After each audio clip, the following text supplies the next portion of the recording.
إن الحمد لله نحمده ونستعينه ونستغفره ونعوذ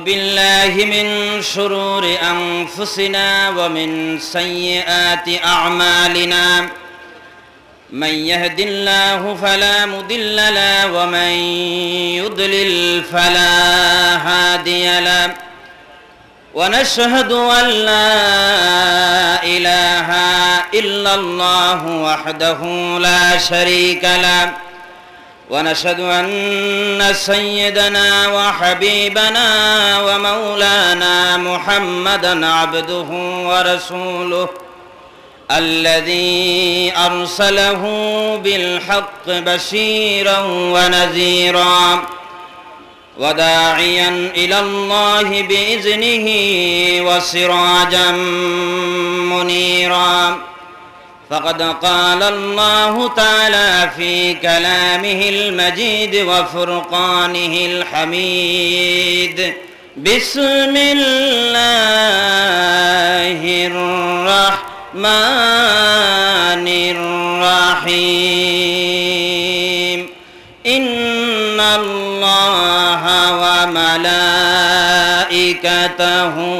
يصلون على النبي يا أيها الذين آمنوا صلوا عليه وسلموا تسليما اللهم صل على سيدنا مولانا محمد وعلى آل سيدنا مولانا محمد بلغ العلا بكماله كشف الدجى بجماله حسنت جميع خصاله صلوا عليه وآله ঐতিহ্যবাহী দ্বীনি বিদ্যাপীঠ Bangladesh international cadet মাদ্রাসা কর্তৃক আয়োজিত আজকের এই বিশাল তাফসিরুল কোরআন মাহফিলের সম্মানিত সভাপতি মঞ্চে উপবিষ্ট আছেন উত্তরা থানা ইসলামী আন্দোলনের সিপাহ সালার হযরত উলামায়ে কেরাম,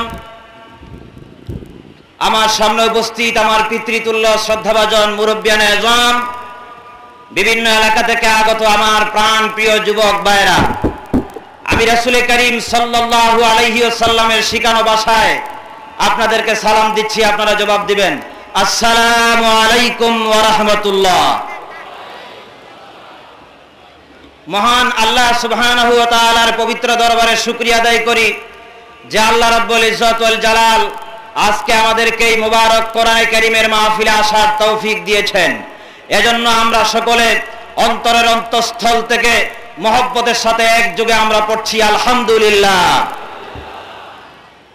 দুরূদ ও সালাম জানাই এ বিশ্বের ইতিহাসে সবচাইতে বিস্ময়কর ব্যক্তিত্ব, সর্বকালের সর্বযুগের সর্বশ্রেষ্ঠ মহামানব সাইয়্যিদুল মুরসালিন আশরাফুল আম্বিয়া রাহমাতাল লিল আলামিন বিশ্বনবী জনাবে মুহাম্মদুর রাসূলুল্লাহ সাল্লাল্লাহু আলাইহি ওয়াসাল্লামের প্রতি সম্মানিত হাজিরিন, আমি আপনাদের সামনে আলোচনা করতে চাই এই পৃথিবীতে আল্লাহ সুবহানাহু ওয়া তাআলা মানব গোষ্ঠীকে সবচাইতে বড় একটি নিয়ামত দিয়েছেন, যেই নিয়ামতের নাম হচ্ছে কোরআনে কারীম। আমরা বলি সুবহানাল্লাহ। আমরা হচ্ছি মানুষ, আশরাফুল মাখলুকাত। আমাদের জাতির পিতা হযরত আদম আলাইহিস সালাম ছিলেন জান্নাতের ভিতরে। আদম আলাইহিস সালাম যেই জায়গায় ছিলেন ওই জায়গা হচ্ছে সাত আসমানের উপরে ইল্লিয়িন নামক স্থানে। সেই সাত আসমানের উপর থেকে হযরত আদম আলাইহিস সালামকে নামিয়ে দেওয়া হয়েছে জমিনের উপরে। আদম আলাইহিস সালাম এই পৃথিবীতে আসার কারণে আজকে আমরা পৃথিবীতে কোটি কোটি মানুষ, শত কোটি মানুষ অবস্থান করছি। আমরা আদমের সন্তান, আবার আমাদের পৈতৃক সম্পত্তি দখল করতে চাই, আমরা আদমের জান্নাতে যেতে চাই। যাওয়ার জন্যে আদম আলাইহিস সালাম অনেক উপরে ছিলেন, অনেক নিচে চলে এসেছিলেন। আমরা এই দুনিয়ায় অবস্থান করছি। দুনিয়া হচ্ছে আরবি শব্দ, দুনিয়ার একটা অর্থ হচ্ছে গর্ত বা কুয়া। আমরা এই গর্তের মধ্যে পড়ে আছি, এই নিচে পড়ে আছি। আবার আল্লাহর জান্নাতে যেতে চাই, বাবা আদমের জায়গায় যেতে চাই। যাওয়ার জন্য, উপরে উঠার জন্যে আমি একটা এক্সাম্পল দিতে চাই আপনাদেরকে। কোনো মানুষ যদি কুয়ায় পড়ে, তাহলে কুয়ায় পতিত ব্যক্তিকে তুলে আনার জন্য একটা রশি ব্যবহার করা হয়। রশির উপরি মাথায় কয়েকজন মজবুত করে ধরে, আর একটা মাথা নিচের দিকে ছেড়ে দেয়। কুয়ায় পতিত ব্যক্তি রশির ওই প্রান্ত পাওয়ার পর রশির ওই প্রান্তে মজবুত করে ধরে, এরপর উপর থেকে তাকে টেনে নিয়ে আসা হয়। আমরা দুনিয়া নামক কুয়ায় পড়ে আছি, আবার উপরে উঠতে চাই, জান্নাতে যেতে চাই। জান্নাতে যাওয়ার জন্য আল্লাহ আমাদেরকে রশি দিয়েছেন। কোরআনে কারিমে আল্লাহ রাব্বুল আলামিন বলছেন, ওয়াতাসিমু বিহাবলিল্লাহি জামিআন ওয়ালা তাফাররাকু।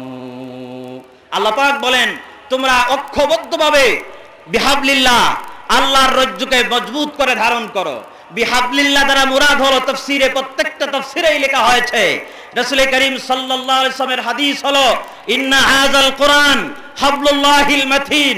নিশ্চয় কোরআন আল্লাহ পাকের মজবুত রশিকন। সুবহানাল্লাহ।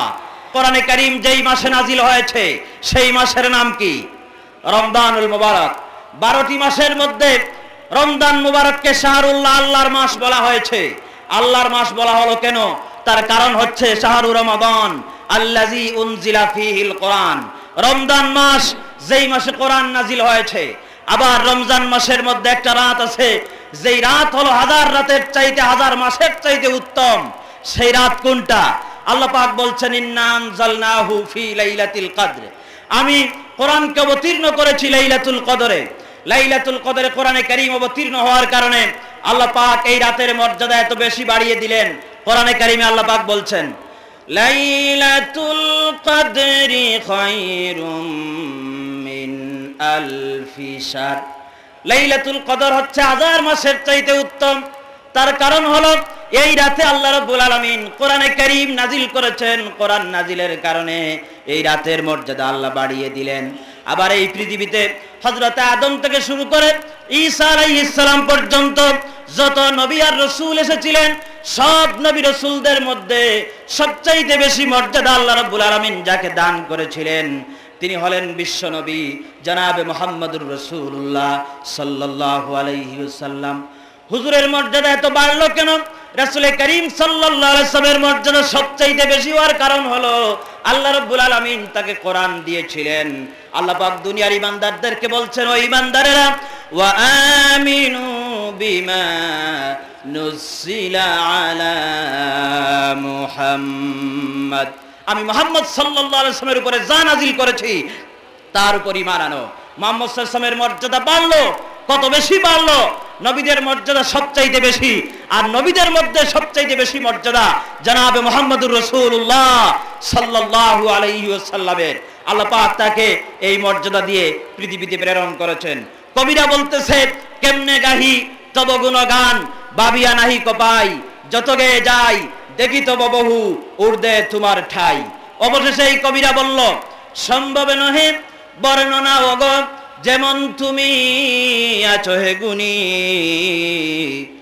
সম্ভবে নহে বর্ণনা অগ, যেমন তুমি আছো হে গুণী। খুদারি পরে তুমি শ্রেষ্ঠ, সংক্ষেপে মোরা এই জানি। খুদারি পরে তুমি শ্রেষ্ঠ, সংক্ষেপে মোরা এই জানি। চিৎকার উঠুক সুবহানাল্লাহ। তাহলে রাসূল করিম সাল্লাল্লাহু আলাইহি ওয়াসাল্লামের মর্যাদা বেশি হওয়ার কারণ হলো কোরআনে কারীম। রমজানের মর্যাদা বেশি হওয়ার কারণ হলো কোরআনে কারীম।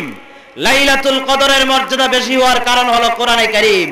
আসুন আমরা আজকের এই তাফসীরুল কোরআন মাহফিল থেকে এই শিক্ষা নিয়ে যাই যে আমাদের জীবনে যদি আমরা কোরআনে কারীমকে বাস্তবায়ন করতে পারি, কোরআনকে আমরা অধ্যয়ন করব, কোরআনে কারীমকে বুঝে বুঝে তেলাওয়াত করব, কোরআনকে প্রতিষ্ঠা করার জন্য, কোরআন প্রতিষ্ঠার আন্দোলনে যারা কাজ করে তাদের সাথে শরীক হব।